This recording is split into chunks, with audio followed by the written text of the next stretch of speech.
টেকনাফ মহাসড়ক অবরোধ করেছেন শিক্ষকরা। এই মুহূর্তে সেখানে আছেন সহকর্মী মনতোষ বেদজ্ঞ, সরাসরি যুক্ত হচ্ছি। মনতোষ, শিক্ষকদের চাকরিচ্যুত করার কারণ কি, এখন তারা কি দাবি করছেন?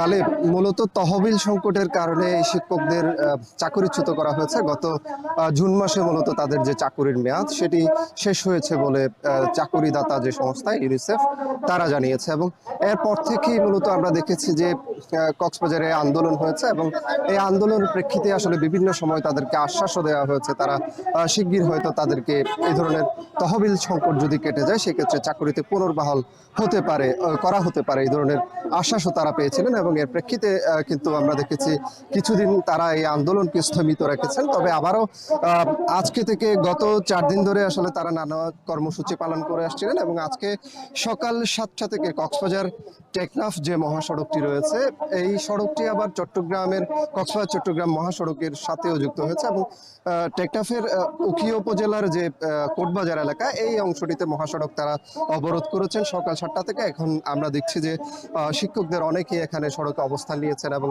বসছেন, অনেকে যে প্রতিবাদী কথা সেগুলো তারা বলছেন, এবং তাদের চাকুরিতে পুনর্বহালের যে দাবি সেটি তারা জানাচ্ছেন। এবং এই যে সড়ক অবরোধ একটি পরিস্থিতি তৈরি হয়েছে, আমরা দেখছি রাস্তার দুপাশে কিন্তু শত শত যানবাহন এখানে অপেক্ষা করছে, এবং তারা কিন্তু এখানে দীর্ঘ একটি যানজট এখানে তৈরি হয়েছে পুরো সড়ক জুড়ে। কয়েক কিলোমিটার অংশে আমরা দেখছি যে শত শত যানবাহনের লাইন, এবং এই এই যে অবরোধ এটি আসলে কাটানোর জন্য বা এই অবরোধটি যাতে শিক্ষকদের বলে শেষ করা যায় সেটির জন্য কিন্তু এখানে আমরা দেখছি যে সেনা সদস্যরাও এখানে এসেছেন, এবং তারা কিন্তু তাদেরকে বোঝানোর চেষ্টা করছেন। তবে এখন পর্যন্ত শিক্ষকরা তাদের যে আন্দোলন সেটি অব্যাহত রেখেছেন। গালিব, এই ছিল সবশেষ।